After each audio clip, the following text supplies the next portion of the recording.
Welcome everyone to this workshop of the 19th European Week of Regions and Cities of the European Union, and focused on the interoperability of digital solutions. I want to welcome all the speakers and all the participants. We are now waiting for the last ones to be admitted to the Zoom.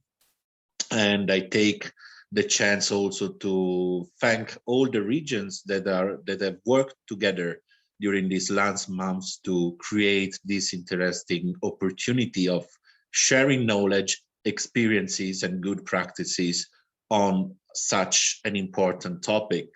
Let me thank then, first of all, the South Moravian region as the leading region of this working group, but of course, all the other region and provinces from Romania, Timis, Maramures, Italy with Umbria, Croatia with Slavonia, the Republic of Srpska from Bosnia and Herzegovina, and the Wielkopolska region from Poland, and of course the Diputación de Ourense from Spain.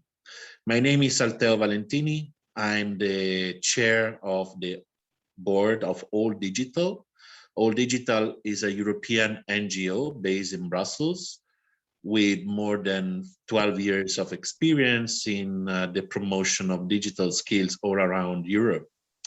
I was really glad when I was proposed to moderate this workshop, because we are very much interested in what the regions and the cities are doing all over Europe to facilitate the digital transformation.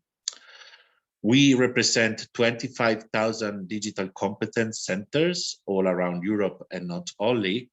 And our role with working with digital skills, it's definitely interconnected to all the digital solution and digital innovations that are proposed by the public administrations, both at national and of course, local and regional level.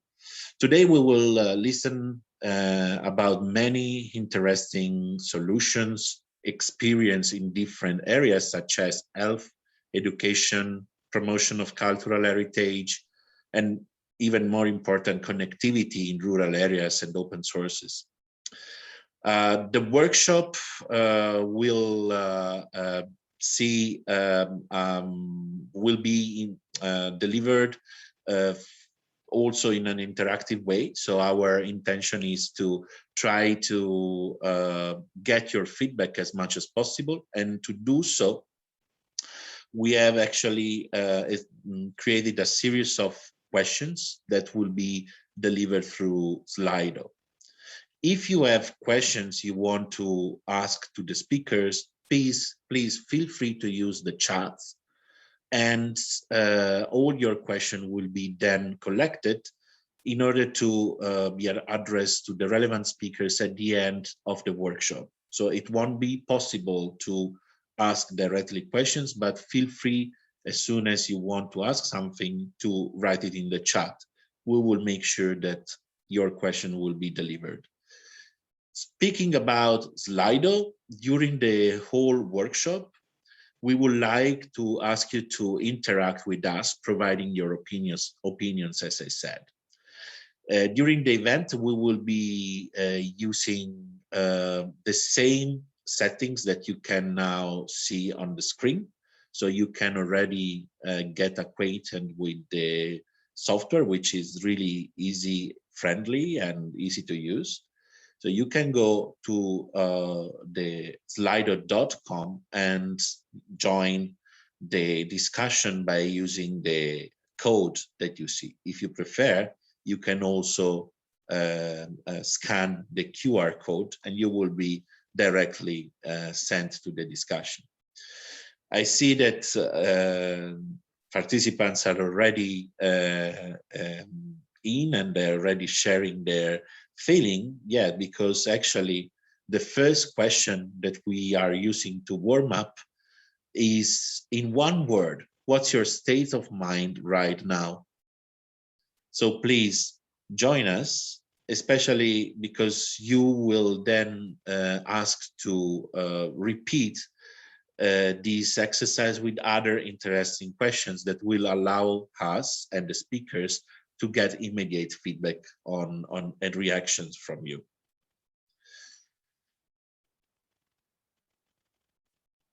Curious, happy, hungry. There is something which is hungry. Well, this topic can be contradictory sometimes, so also different feelings can be expressed, of course.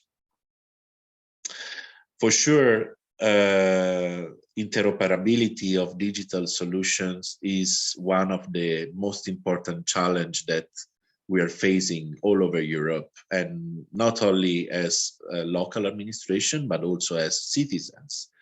Let's say that we are not, at the moment, we are not only experiencing a digital transformation, but we are actually living in the era, probably we have the unique opportunity to orientate the digital transformation in a way that what we do now can impact in a meaningful and positive way in the future. This won't be possible for future generations. So why it is really important to share practices nowadays and to build the competencies and the skills for the citizens of tomorrow, just because we have the chance to create new opportunities, new democratic settings, and new innovative scenarios for the future. With this statement, I'm really pleased to welcome our keynote speaker. We have the privilege to have with us Alin Adrianica, member of the Committee of the Regions and President of Timis County Council, who will express his opinion on what is important about interoperability of digital solutions. Mr. Nica, please. Yes, thank you very much. I would have liked to welcome you all in our Committee of the Regions headquarters premises, but unfortunately the pandemic did not let us do that. So here we are in this online format, proving once again that digital is the new now, and it is transforming our lives. Europe's digital future means an European society powered by digital solutions that put people first, opens up new opportunities for businesses, and boosts the development of trustworthy technology. Well, in this context, I think a crucial step for success is the digital transformation of public administrations throughout Europe, and the implementation of an EU interoperability strategy that should ensure coordination and common standards for secure and borderless public sector data flows and services. That's a major concept, the interoperability, because it is essential for making maximum use of data. The application of compatible formats and protocols, I think it's rather technical to say that, but I'm an engineer, a computer engineer, so forgive me for being so technical sometimes. So these formats and protocols for gathering and processing data in a coherent and interoperable manner for public services is one way, only one way, not only for improving their quality and favoring the digital collaboration of public administrations, but it is compulsory for the creation of the digital single market in Europe. Why a digital single market? Because the digital single market is the economy of the future. We really need to make it part of our present so that it becomes the economy of today. I think it's obvious that the constantly changing economy in the process of digitization opens up fresh opportunities to optimize the potential growth of the digital economy. I think it does not matter where you're standing right now. on the seashore of the Black Sea or on the top of the mountain in the Alps. If you have a laptop, you can manage your own company in this digital environment. So this digital single market is actually what I aimed at highlighting, in my opinion, on the digital transformation as a member of the European Committee of the Regions, which is the impact of the digital single market strategy on our society, and those measures that could improve economic growth, that could ensure the modernization of copyright regulation in the light of the digital revolution, and of course, the changing of consumer behavior in the context of ensuring all the security requirements at all levels in order to guarantee the optimal degree of respect for privacy and the protection of personal data. But I think there is also a major barrier in front of the proliferation of this digital single market, and that's the broadband. And the improvement of broadband is instrumental in accelerating the deployment of very high capacity network infrastructures, which is the basis, the highways of the digital economy, including fiber and 5G all over the European Union, which will be important for the digitization of the economy and society, as well as for innovative, competitive digital services, yielding long-term benefits for the economy and society, of course, growth, jobs, and not least cohesion. Needless to say, broadband stands as ground of the very concept of digital interoperability.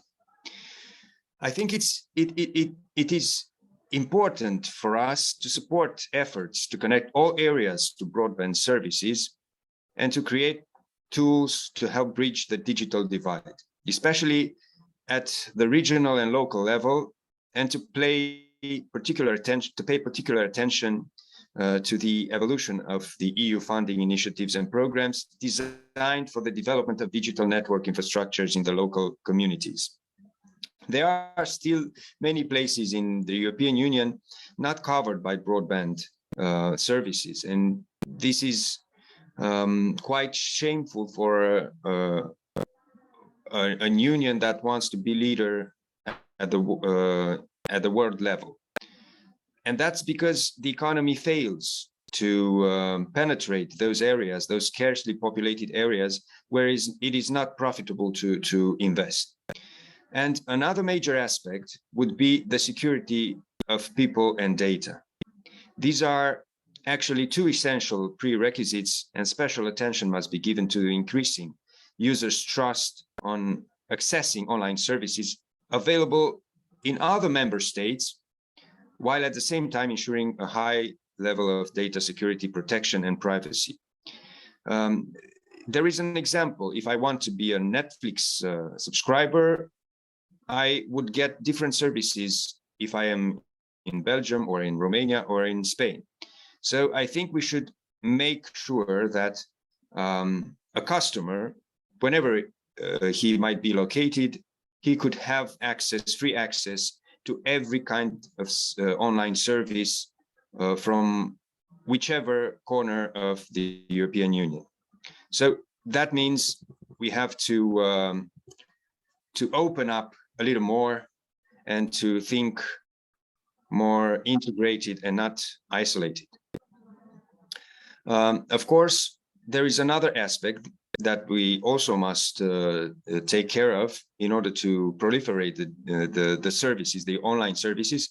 We must establish trusted, safe, and secure European cloud services to ensure that European data can be stored and processed in Europe and not in the US or in other parts of the world, but in compliance with the European rules and standards. I think a stronger European cloud capacity should also enable the development and the deployment of safe and secure cloud-based e-government solutions, ensuring fast and more efficient, convenient and transparent access to government services.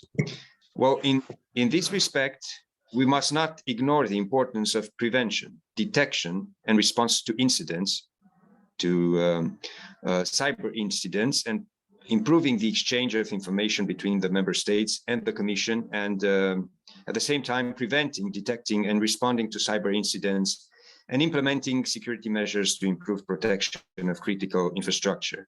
Because I'm saying all this because cybercrime continues to grow and evolve while taking new forms.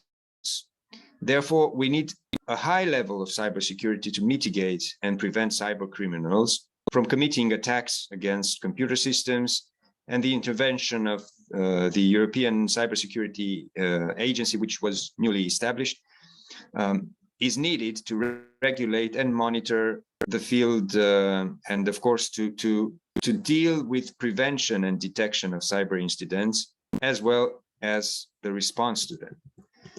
Well, dear participants, the digital transformation has deeply changed the way global economy works. And this COVID-19 crisis and the increased use of digital services have further highlighted the importance of ensuring a system without borders, fair, and a single market for digital services in which both companies and citizens can prosper, and where the citizens should have genuine choices and control. The digital transformation has multiple benefits, such as efficiency, transparency, simplicity, and all these lead to much higher process productivity. The transformation of our economy is built on two pillars: the green transition and the digital transformation. Coupled with a strong and deep single market, they will foster new forms of growth and strengthen the EU's resilience. Well, in the end, I think that multi-country, large-scale projects must be implemented to address gaps in these critical capacities of ensuring a single digital market and support an interconnected, interoperable, and secure digital single market. And these flagship projects should generate and upgrade the digital capacities in education systems, foster the European development of the next generation of digital technology, including supercomputers, quantum computer, and human-centered artificial intelligence, and also to develop strategic digital value chain, especially in microprocessors. And this, I think, would be the flagships that we would need in order to be the front runners at the world level in terms of digital transformation. Thank you very much. Thank you very much, Mr. Nica, for such a clear and comprehensive presentation of the main topic of this workshop.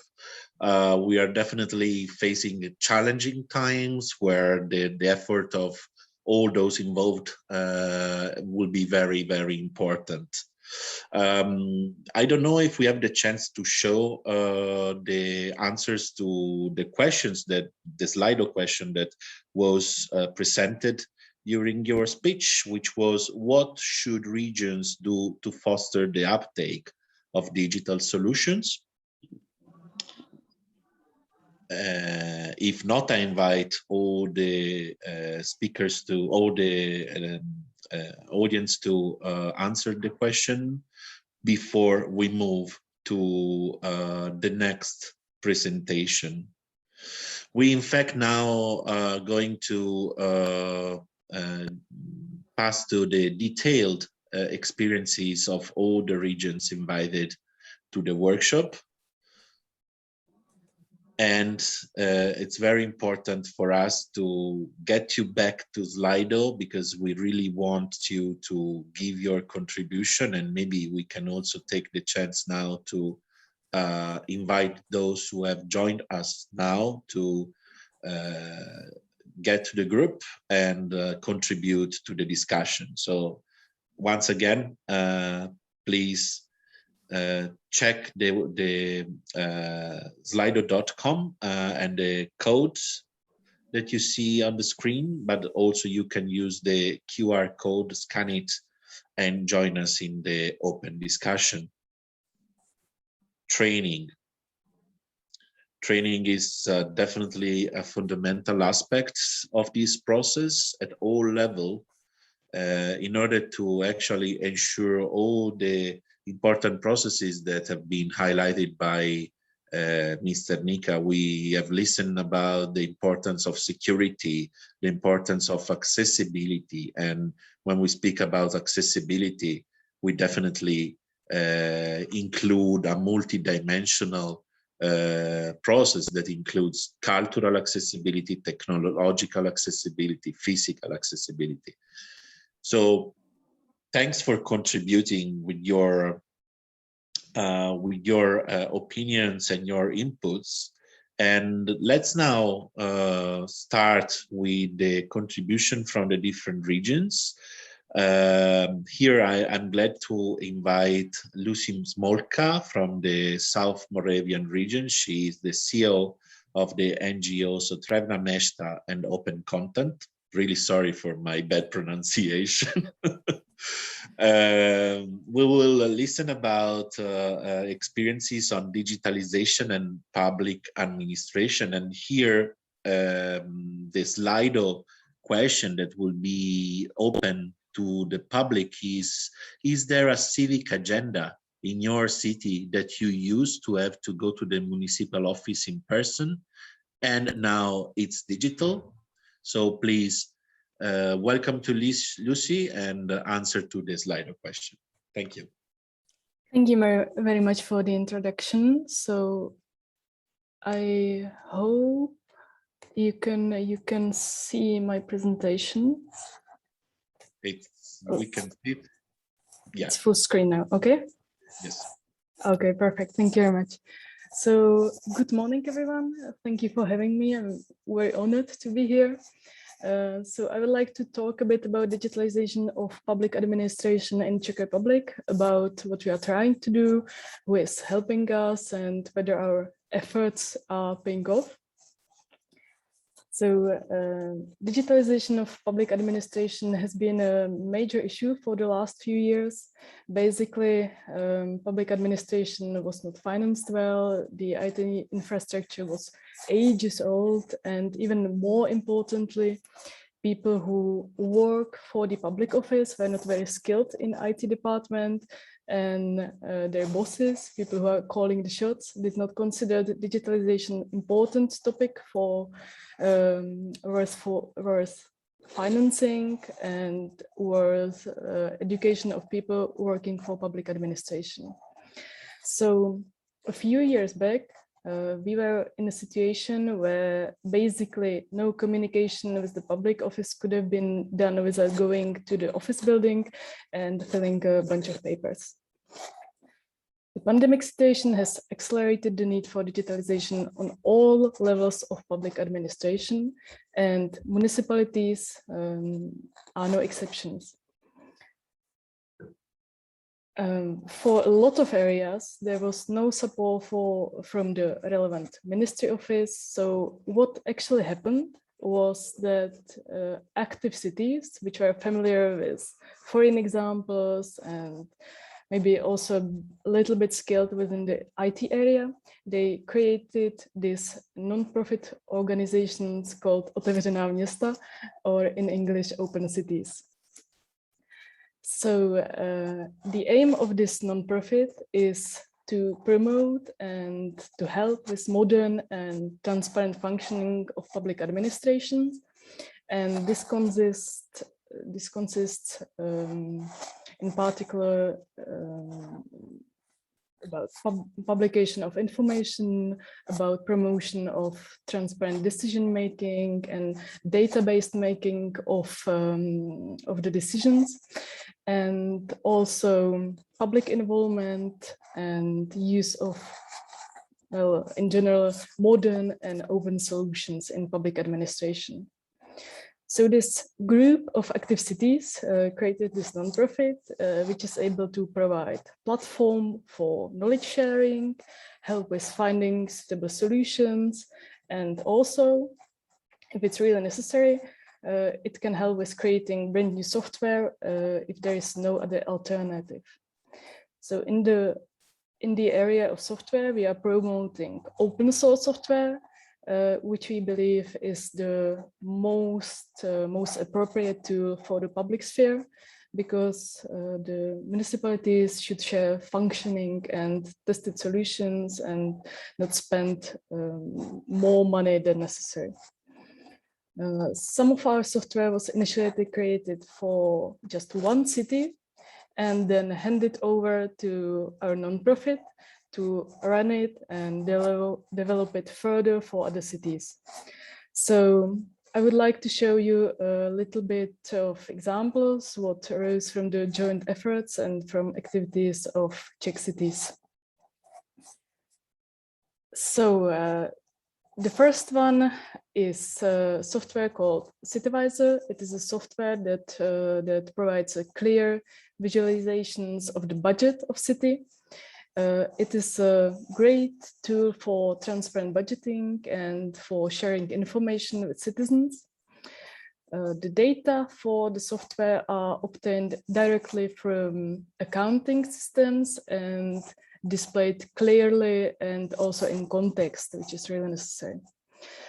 The main users are municipalities that are interested in clearly communicating the data to their citizens and also to the general public.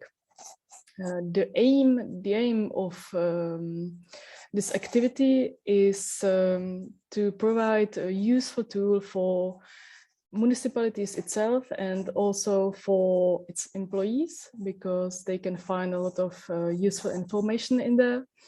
And it is also built on the principle of shared service, and it's open source software. This application makes information available in detail. You can see every individual invoices, so you can see every contract, you can see every order, and all the financial data are available to citizens of the city. So the next one is the software. It's again open source software for municipalities, and this one is enabling receipt, processing and management of subsidy applications. So this tool enables simplification and acceleration of the whole subsidy process. It helps with receiving of applications, with their processing, control of the whole process, their evaluation, and also it helps with notifications about actions, what's happening on the subsidy, what's happening with the every application, with billing, and also with publication of information about the application and about the money which were spent. So the aim of this software is to relieve city independence on IT providers, so user can arrange the operation and complete all the settings of the subsidy portal himself. So the city can do it all on its own, and so the city can create its own subsidy forms and manage user accounts and manage office employees. It can manage applicants' accounts, and also if there's something missing, they can order custom development. So this is very helpful. This has been shown as very helpful for the cities, and yeah. And next one I would like to talk about is continuous vulnerability scanning. And as part of this service, we look for security flaws that can be exploited by all sorts of attackers. So the attackers can use your computing power, or they can misuse your data or the data of your city. And if there's an error found, we will alert the city and provide recommendations for the city department on how to fix it or how to avoid it. So this service continuously look for serious security vulnerabilities in information systems and servers.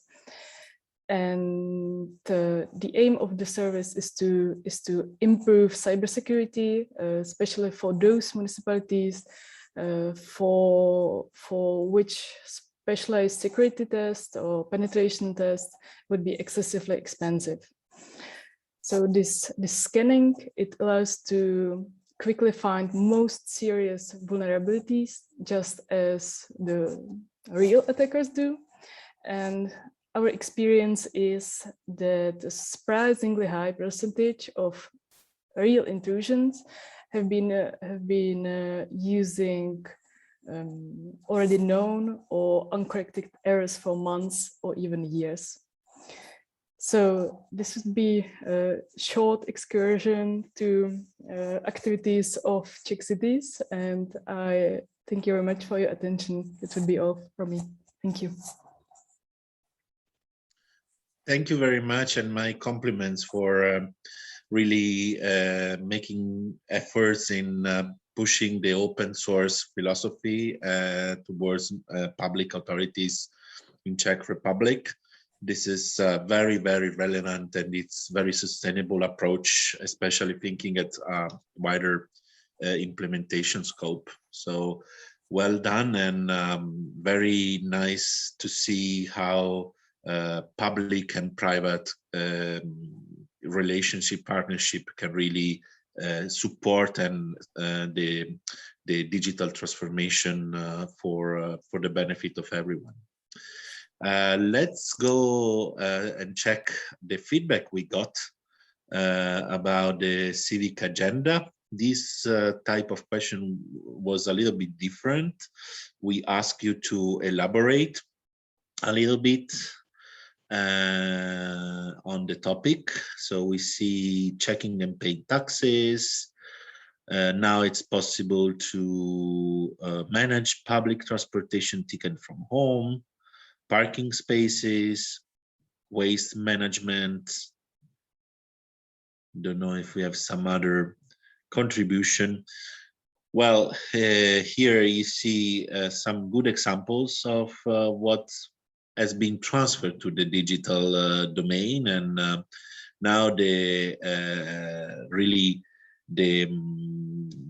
time that we have experienced during these last 2 years also contributed somehow to speed up the process of transferring digital services, public digital services online, also because there was the need to offer immediate solutions to our citizens.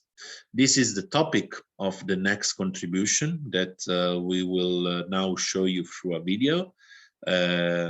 We are going to listen to good examples of digital challenges during COVID lockdown and other digital solution from Zvonimir Kroblušar, Senior Advisor and PI Development Agency of Osijek Barania County in Slavonia.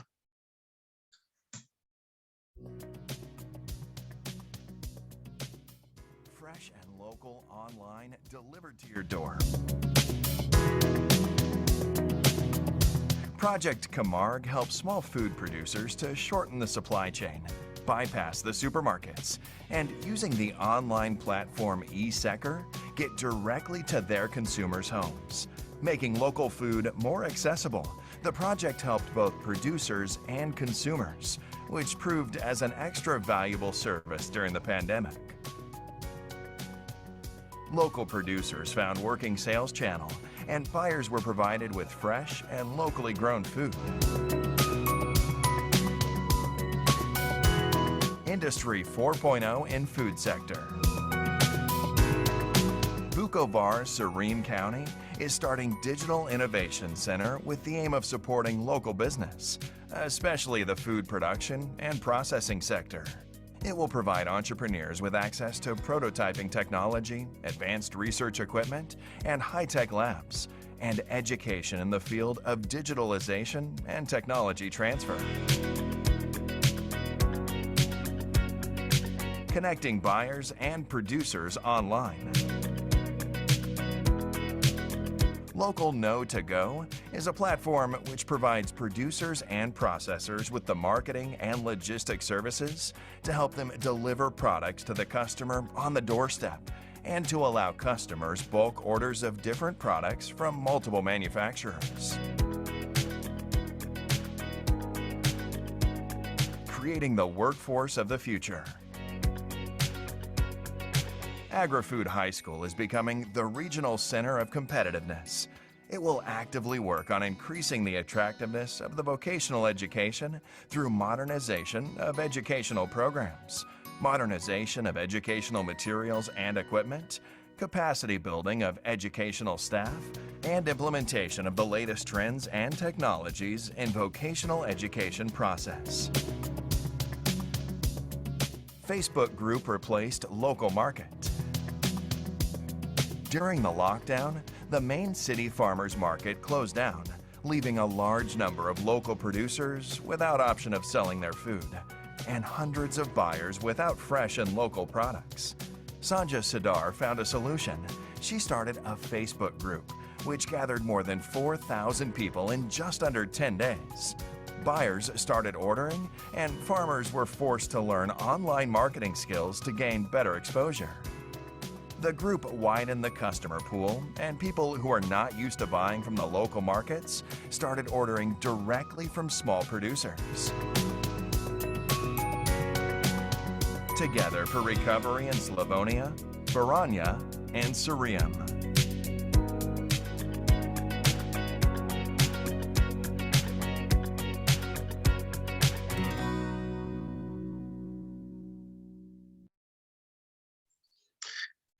It's always hard not to spend time to comment when you have the chance to learn about such interesting experiences. But we are running a little bit late, so I would suggest to go to the next video, which is again about good examples of digital challenges during the pandemic.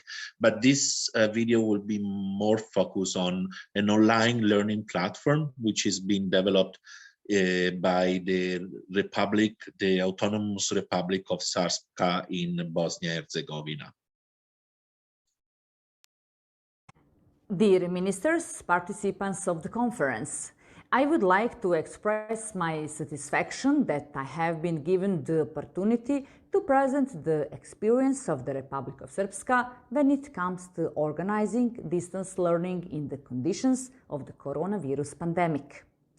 Distance learning was conducted in the Republic of Srpska in the first semester of the 2019 and 2020 school year and during the 2020-21 school year.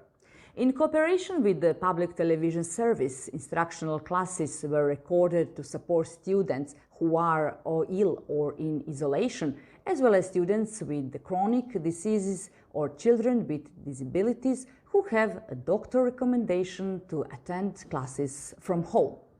Distance learning took place unhindered throughout the Republic Srpska, and great support for this process was recorded in school classes for primary school students, which are broadcast on public television. Schools organized the distance learning using electronic means of communications in accordance with their capabilities and practices. All primary and secondary school students who expressed a need were provided with the internet for uninterrupted attendance of distance learning in cooperation with the telecommunications operator, the company Mtel. The primary school students were provided with 2,150 laptops, and secondary school students were provided with 530 laptops from the CITE project, which previously equipped primary schools in the Republic of Srpska. The Office 365 platform is in use in 187 primary and 12 secondary schools. Online training has been organized for the use of Office 365 tools in the teaching process and for teaching and extracurricular school staff, but also for students and their parents in order to easily master the use of these digital tools in improved teaching activities and interactivity at distance. It turned out in a short time that the educational system in the Republic of Srpska is ready for the full application of information technologies in teaching. An e-teaching portal was created for primary school students to support students and teachers during distance learning. The Republic of Srpska has been introducing information technologies into the education system since 2012, and the distance learning has shown the justification of the strategic direction, as well as that the education system in the Republic of Srpska is ready for the full application of information technologies. Thank you to the Minister of Education of the Republic of Srpska, Natalia Trivic. Education is definitely one of the exemplary dimension of where we combined opportunities and barriers, and during the COVID time. But this is not the only one. All the area of the society have been affected somehow, or given the opportunity to change and transform. This topic will be presented by our next speaker, Adam Olszewski from the Wielkopolska region from Poland. He is Business Development Manager of Poznan Supercomputing and Networking Center. In this case, we also want you to go back to Slido for another question, which is, from your point of view, what is the main barrier of digital inclusion? So let's welcome Adam, and we will show you the result of the Slido after his presentation. Thank you.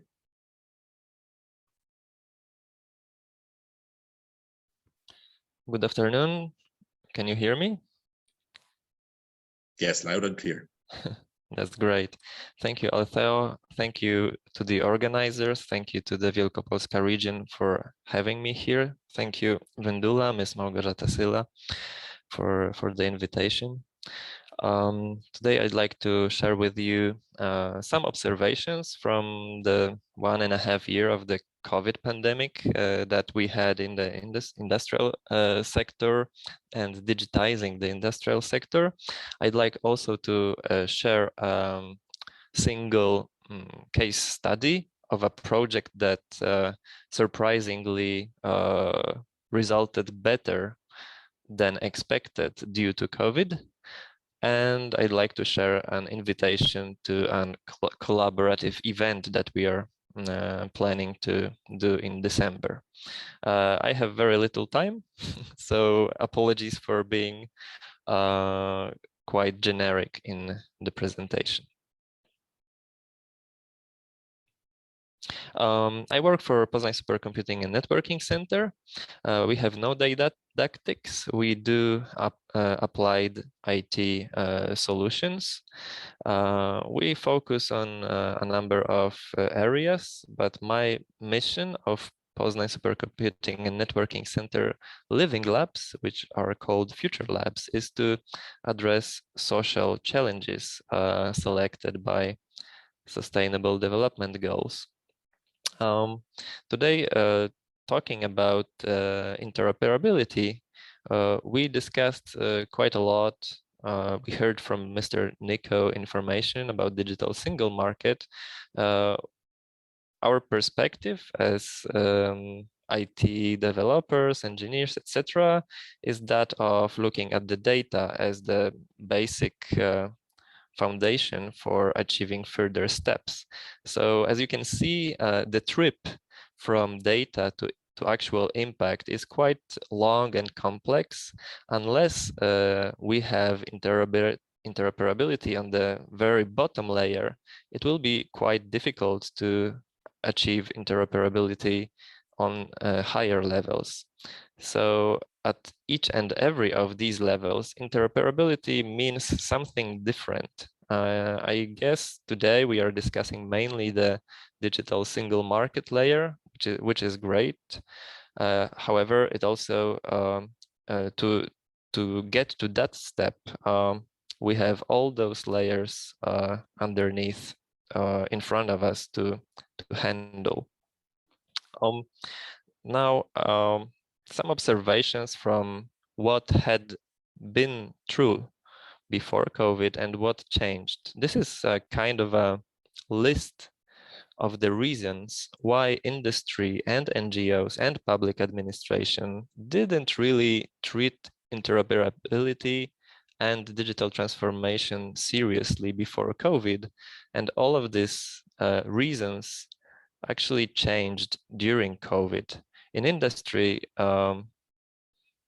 digital tools were many of them were considered a gadgets. In business, it was difficult to speak about sharing data interoperability because of time-consuming trips, which were considered necessary to actually develop collaborative services. In public sector, there was quite little social pressure on opening the data. So I'm quite impressed by the presentation of Ms. Smoka in this aspect. I think it's great that this kind of data is being opened up with such nice results. In NGOs, there was little interest on both sides. Developers didn't understand the actual needs of NGOs, and NGOs didn't understand what developers and the IT world can deliver to them. This has changed as well. And in social life, the digital was treated inferior to real life experience. To me, it is still the case, but as we can see from today's conference, this is changing from day to day. These are some of the risks that, from organizational point of view, are related to digital transformation and interoperability in it. So I think the most challenging risk is the investment risk that companies have to take when considering sharing their data, sharing their assets, and all of the further listed here risks are related with the investment risk. So these are also some examples of why it is so difficult for any organization, not only industrial company, but also NGO or public administration, to take the decision, okay, we are going to take that path and digitalize.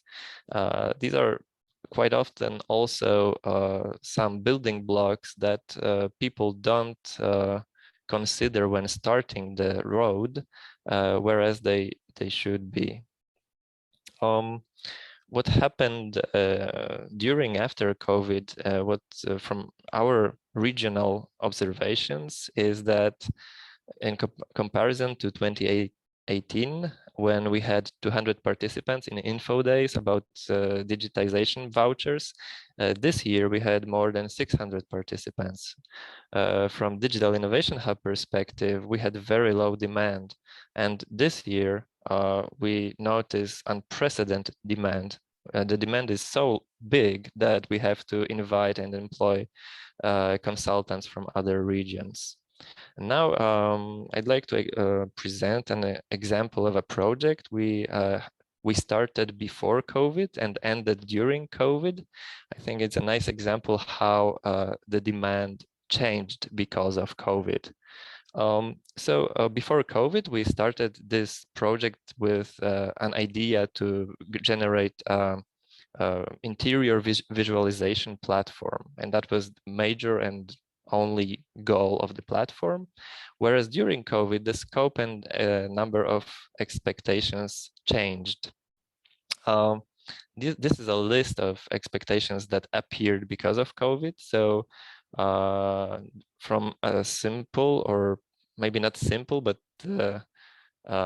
easy to make visualization platform, we moved to a platform that had to include subcontractors, involve designers, architects, and a lot of stakeholders that were not considered for the platform before. So you can imagine how many interoperability challenges were added to the platform because the company leading the project discovered that remote collaboration becomes paramount for industry. I talked about investment risk. So this project was co-financed by Wielkopolska region. The company paid 35% of its own capital. The rest was paid from public funding. It enabled us to shorten the regular TRL levels. I will not talk about this too long, but it was nice to see that the company was so involved in the project that actually we moved from TRL 3 directly to TRL 7, which means that we took the prototypes directly to the market. And this shortened the project and enabled us to do it in more complex way. COVID inspired an unprecedented demand for automation. From the initial idea, we moved towards a photorealistic interior design platform, which addressed a lot of managerial and logistical challenges nobody actually expected before COVID, and nobody actually needed or was aware that they were needed before COVID appeared. Here are some examples of how interior can be designed by clients with furniture. These are all virtual elements that we had to create in laboratories. We took a number of trucks of furniture to laboratory to be able to create such a platform. So here you can see that the results present very nice elements of shading, lighting, etc. A lot of work and with nice effect. And my last word, as promised, is an invitation to a strategic partnership for a climate-related event we are organizing this December to greenify industry. Apparently, industry going green is one of quite new directions that we also observed under COVID. Anyone interested to do it in your cities or regions, please feel invited. Thank you. Thank you very much. And I can already tell you that I will definitely promote this hackathon event among our network of telecenters all around Europe. This is something that we like to do a lot, hackathons to solve social challenges. Oh, wow, that's great to hear. Yeah. Really, really nice. And compliments for the nice projects that you have been developing during during and after the COVID appearance. I would say that here, let me say that it's very nice expressed how digital transformation and the solutions that we can find can contribute also to create something nice and something sustainable that goes towards the objectives of the new European Bauhaus initiative as well. So it was a very good example of a very good project. And let's then go, yes, perfect, to the audience and their inputs about what is the main barrier of digital inclusion. There are a lot, as you can see, but again, we see digital skills, so focus on education. Economic issue can be very relevant, especially in rural areas and remote areas, and also skills of whom? Skills of not only the citizens but also the officers. So here it's very, again, back to education, and it's something that must be planned very well at all level for let the digital transformation solutions work in this context. I take then the chance to introduce the region where I come from, actually, the Umbria region. Unfortunately, our councillor Paola Gabiti couldn't join us today due to last moment issues, but we definitely have the pleasure to welcome Mr. Paolo Reboani, Director of the Planning and Coordination Service of European and National Funds from the Umbria region. Mr. Reboani, please. Okay, thank you very much. It's a very pleasure to be here with you to represent Umbria at this very interesting webinar or workshop, whatever you want to call, in which we discuss exactly the importance and the relevance of digital platform and digital innovation. I just want to remind to all of us that yesterday the Nobel Prize for Economics has been achieved by people who is looking at the effect and the use of the data in this case on the labor economics, but how that is important to have a knowledge of the data and how data can be managed in the way of different use for the citizens and for the public choice. What we present and what we start to do here is something like that. We have a very innovative hub, which is the Social Innovation School, which is the main achievement of different cooperation, and what we call the result or the aim of the Social Innovation School is just to look at the impact of the policies and practices in a way on the social field for the welfare activity. That is exactly what we tried to do. And in the last 3 years, we did a small specific project on that. We hope that this specific project can be funded and can be implemented in the next field of the European programming for the next 7 years. And in any case, that is as important achievement. Is also an important achievement because it's made by the digital instrument. Then it can be very easily transferable, can be very easily mutual transferable, and then can be in a way also offered to other region or the other community that can in a way to develop this method.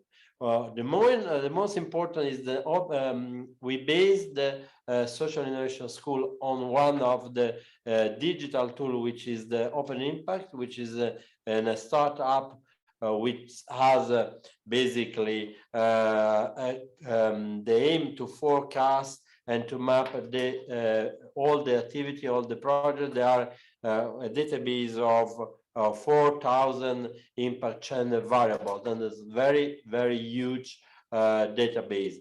And then we work on 3 years, in the last 3 years, basically, in the different ways. First, obviously, just was to map and to qualify all the organization, obviously, which we develop. In the second, and we try to find some indicator, which are two main indicators: the index for the economic sustainability and the index for readiness to social impact measure. In the second year, we try to work and to use this indicator for assessing the stakeholder and the organization which were participating to that. And then we look at that in the third year for assessing the social impact of the project. And we test the platform. Unfortunately, the slide can't work, but this is the way in which sometimes the interoperability and the digital way does work, but sometimes doesn't work. It doesn't matter. But I hope just to have given the flavor of this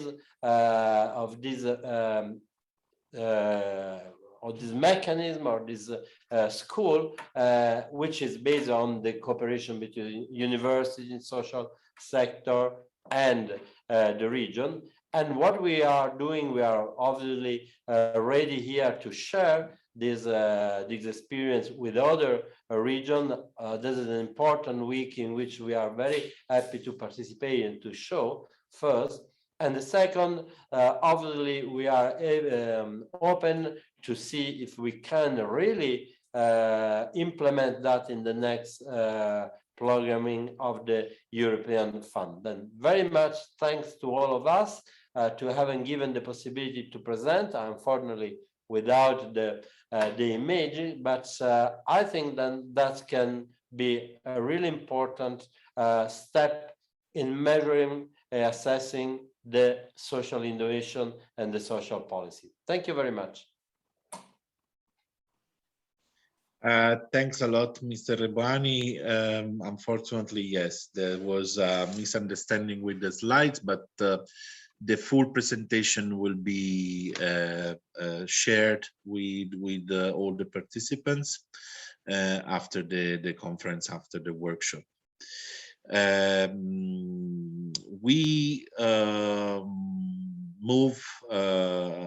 We stay now in the same field of innovation, and we will conclude the workshop with two more videos coming from the partner regions that we are missing. The first one is coming from the county. Oh, thanks for showing the results of the slide. Sorry about that, I forgot. The question was, from your point of view, can digital innovation support social economy? Definitely, we can see that most of the people agree and none actually disagree. So how this support can be concretized, and it's something that it's on us, as I said before. And this can be seen in the good examples that we have listened about from Umbria region and all the other regions. But also now we will move to some other dimension and areas of public administration. The first video comes from the county of Maramures, and it's about sustainable public transportation. Please. Maramures is an emerging county located in the northwestern part of Romania, focusing on building up its industrial past towards the opportunities of a new and resilient digital era. One of the actors of this much-wanted change is Maramures County Council, as a public authority at county level committed to ensure efficient and smart public services to its citizens. As part of its resilient digital transformation, Maramures County Council has been relying, as in many cases, on the available European Union support schemes. This is the case of an ongoing cross-border cooperation project, overcoming barriers, improving the mobility of residents of the border region of Transcarpathia, the Ukraine, Maramures, Romania, and Sobolc, Sotmar Bereg, Hungary.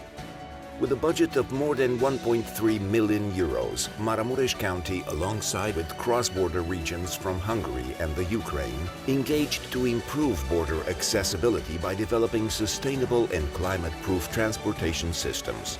For Maramures, this financial support meant an opportunity to scale up our county public transportation service by upgrading its infrastructure and integrating for the first time smart transportation solutions. An application connects 50 buses that have been equipped with GPS tracking system, air quality monitoring sensors, humidity and temperature control for both indoor and outdoor environment.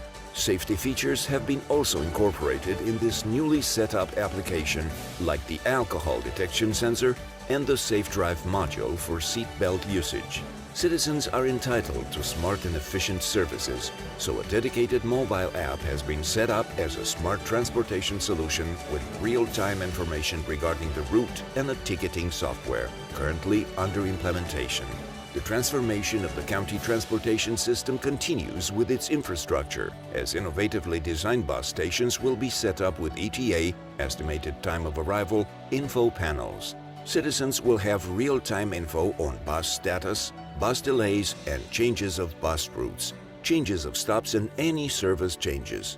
Maramures County Council is strongly engaged in accomplishing the digital makeover of its public services, continuously developing its public platform to offer accessibility for its citizens to information and public services. Citizens' engagement in smart solutions will build up the sustainable future of Maramures.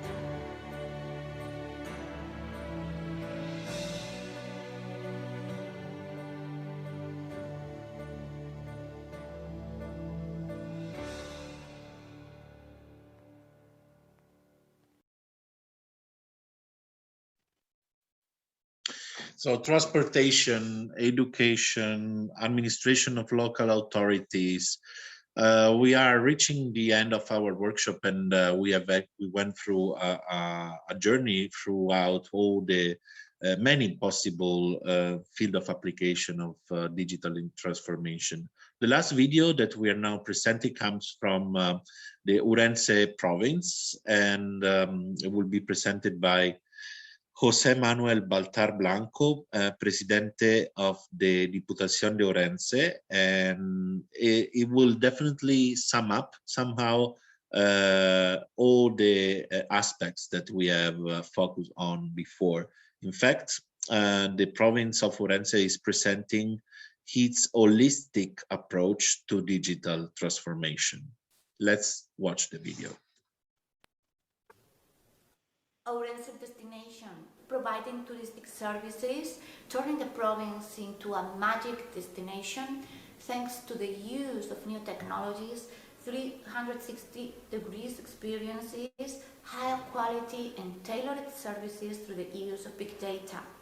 Open Ourense, open data, transparency and open government, releasing all data related to the Diputación of Ourense.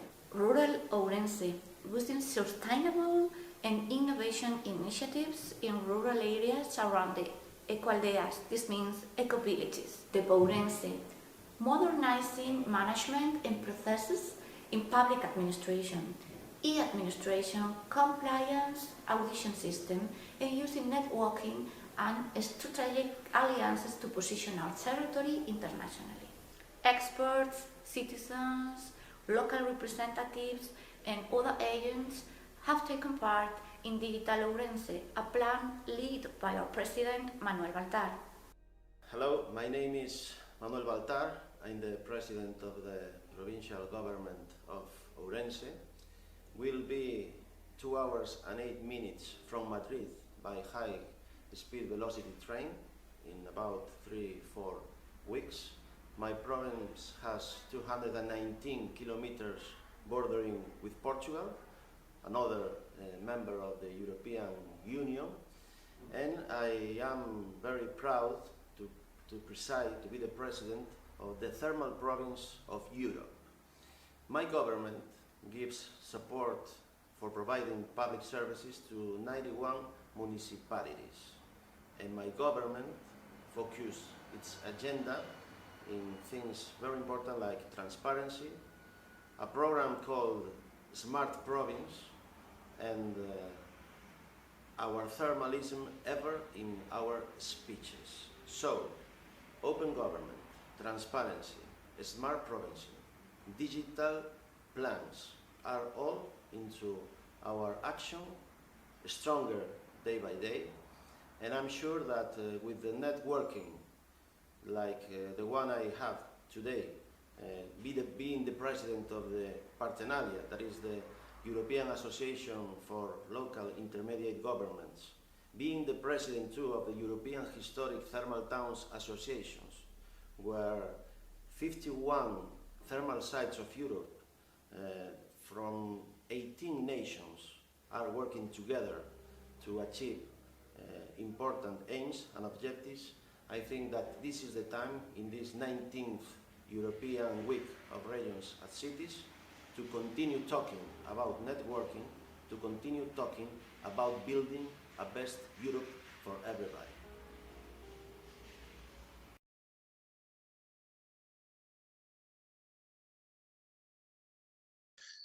Okay, and this was the last contribution. Thanks again to all the speakers and all the regions that have contributed to this nice workshop. We still have time, although we are running a little bit late, for some question. Before we start with the questions that I invite you to continue writing on the chat so that we can collect them. There will be the last slide of questions, so you can already see now the results coming. What do you consider to be the biggest advantages of an interoperability of digital solution? So please,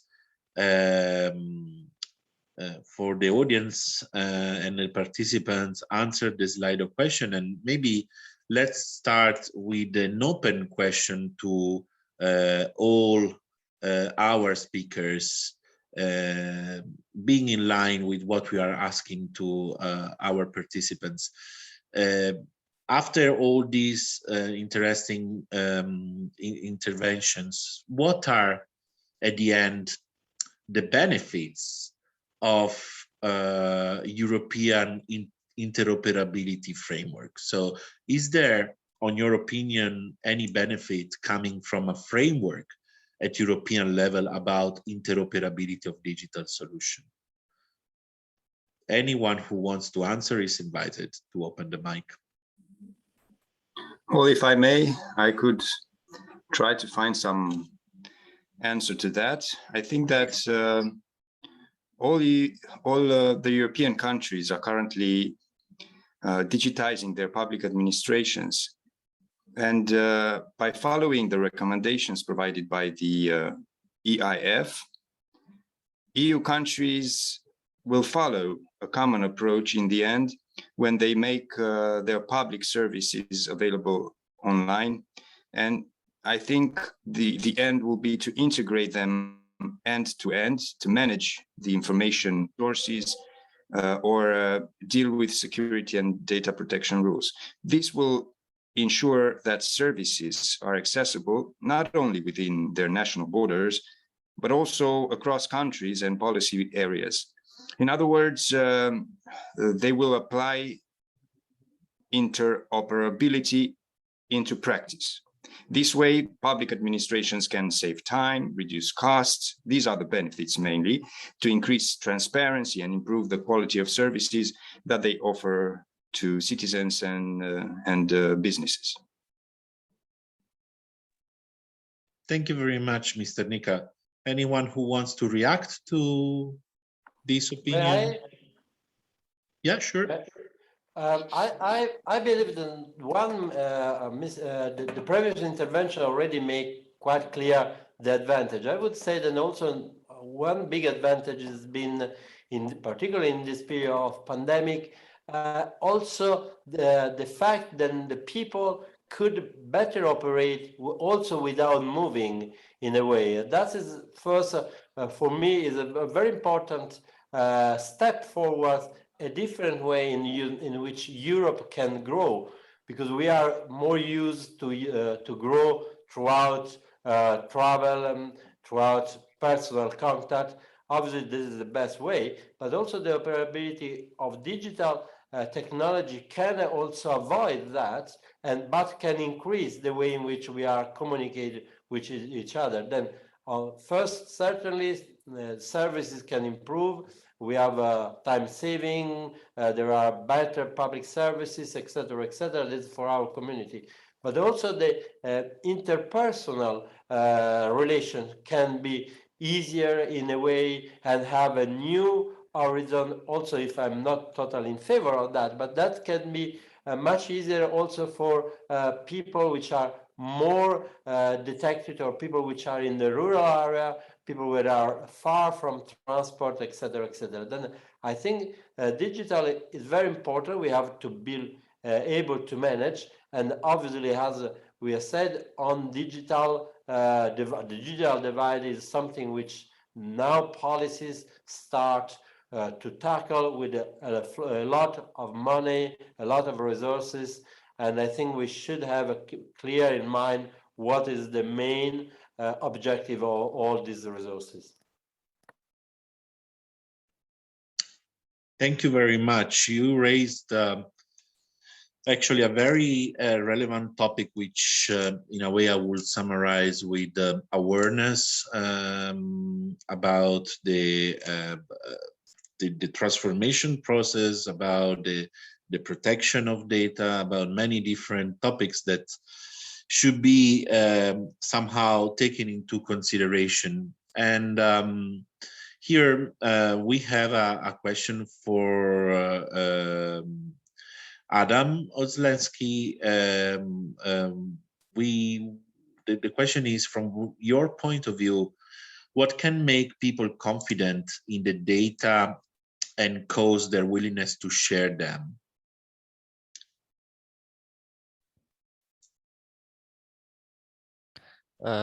Thank you for this question. I think it is very much related with the general question about benefits of interoperability, because the rise in the confidence comes with trust in the privacy, in the mechanisms that secure your individual operations in the network, in the cloud, in every single application that you're using.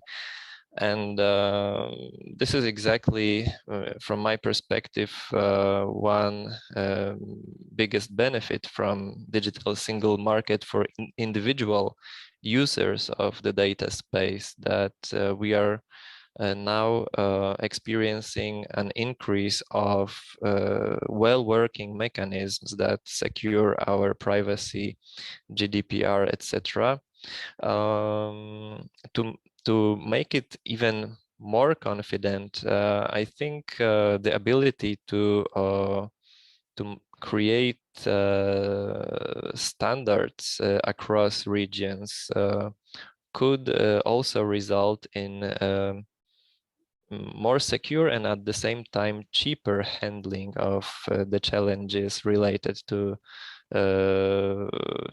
privacy. So if I should point at one direction, this would be it. Also, I think the benefits are different from organizational perspective, and I don't think we are already there when talking about digital single market for organizations, company, etc. I think at this period of time we have more benefits in place for individuals than for organizations, but the potential benefits for organizations, of course, are amazing. Thank you. Yeah, I agree also on the fact that even more opportunities and probably more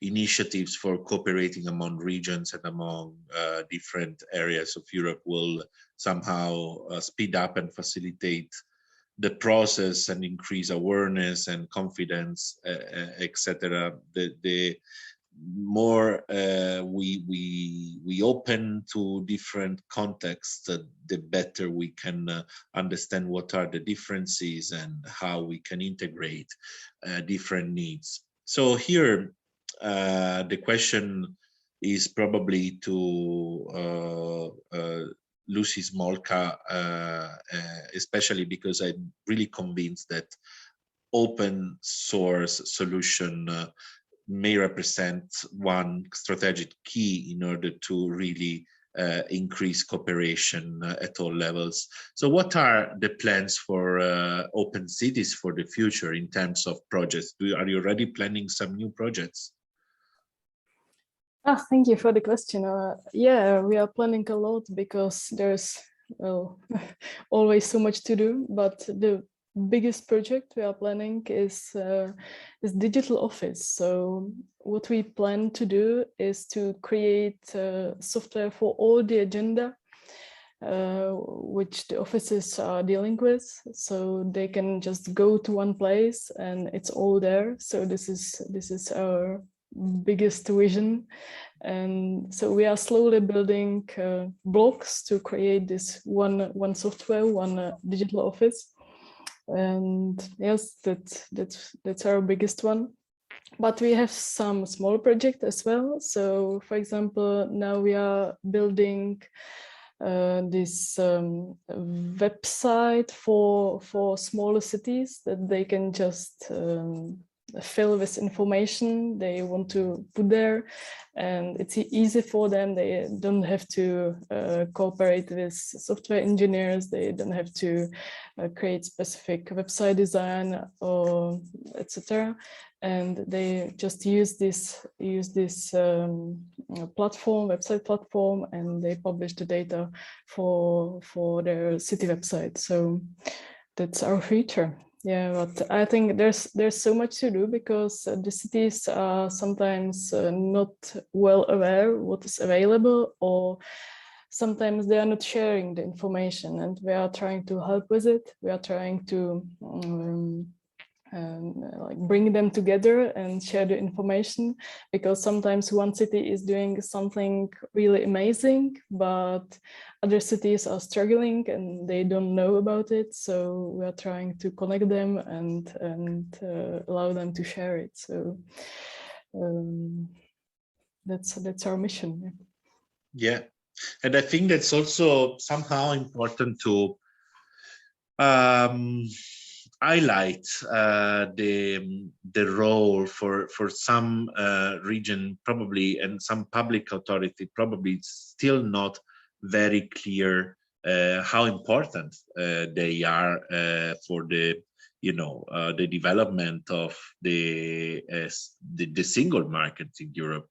So maybe we can ask Mr. Nika to launch a kind of message to really explain why within the process of building the new economy of Europe, the new digital economy of Europe, why the public sector is such a strong and important player. Well, thank you very much. I think the public sector, which accounts for over a quarter of total employment and represents approximately a fifth of the EU GDP through public procurement, plays a key role in the digital single market, both as a regulator and as a service provider, and even as an employer. So the public sector should embrace the digital transformation and be a key player in the new economy of the future, which will be the digital single market. It is, and it is definitely important also to, with experiences that we have learned from the Umbria region, for example, somehow to stop and reflect on where is the balance in terms of benefit between the digital impact and the social impact. Mr. Rebwani, maybe you want to tell us something more about this topic. We had a question from the audience. Well, I think it's very difficult to to answer properly to that. The feeling that the digital innovation is still have a priority, and throughout the digital innovation we can really overtake some barrier in terms of digital divide, of course, but also social divide. And I would be really in favor to a large widespread of digital innovation on that. Obviously, and this is for me the main aim of the public sector, you should be able to regulate the the digital innovation in order the advantage are well widespread around all business or all citizens, and particularly if you look at the social structure of our society, the digital innovation should benefit particularly rural area and should also benefit older people in a way, which are much difficult to reach or much difficult to be able to work with digital innovation. Then obviously the public sector, the state or the region or the local authority, whatever is the level of government should work in order that there will be a balanced effect of all of this. And I think since we are in the Euro week, that region and cities have really the main role on that, because they know very well their background, they know very well their local territory, and they will be able to widespread this balance of the digital innovation throughout the society in order not to have a backlash. Thank you very much. I would like to invite once again everyone to ask questions. We still have some minutes. You can do it directly on the chat or even on Slido. They will appear now on the screen. So if you want to invite our speakers on reflecting on something you think it's relevant and important, please do it. In the meanwhile, I take the chance also to create some bridge, I would say, continuation of this interesting workshop that we had this morning within the framework of the European Week of Region and Cities, because nowadays in Brussels, especially this week, a lot of interesting activities are happening at the same time as usual. So I'm glad to announce that starting from tomorrow, our All Digital Summit is taking place, and we will discuss on the impact of digital transformation for social sustainable for the social sustainable goals of the Agenda 2030, which is in a way, I think, very relevant also for all the topics that we have discussed today. So you are definitely invited to follow us online. You can find references on the All Digital website. And what is more important as a closing remark from my side is to remember that the end of every initiative that is promoting innovation, there are two main factors that we should never forget. The first one is that there is innovation if this is whatever we do is provoking a social transformative change, so in a positive way, of course. If there is no change in a positive way, we cannot speak about innovation. And the second aspect that is very relevant for us at All Digital is the direct involvement of citizens, of course, but especially of those who are experiencing any kind of disadvantage, from those who are lacking digital skills or facing other type of difficulties. So this is an invitation for all the present regions and all the other regions of Europe, really to start from an e-inclusion, digital inclusion point of view, and build all the new policies of the future, starting from the inclusion of the citizens. I do not see any questions, so I will take the chance to, from our anonymous participant on Slido, thank you for your contribution, to thank everyone for your contribution, for the interesting presentations. I'm sure that this working group will definitely continue cooperating, and there will be future occasion to share the other interesting projects and good practices in the field of interoperability of digital solution. Thank you very much. Thank you. Thank you. Thank you. Thank you. Thank Have you, a great day. Alteo. Thank you to participants. Bye, Thank you. everyone. Thank you, Adam. Thank you, everything. Thank you.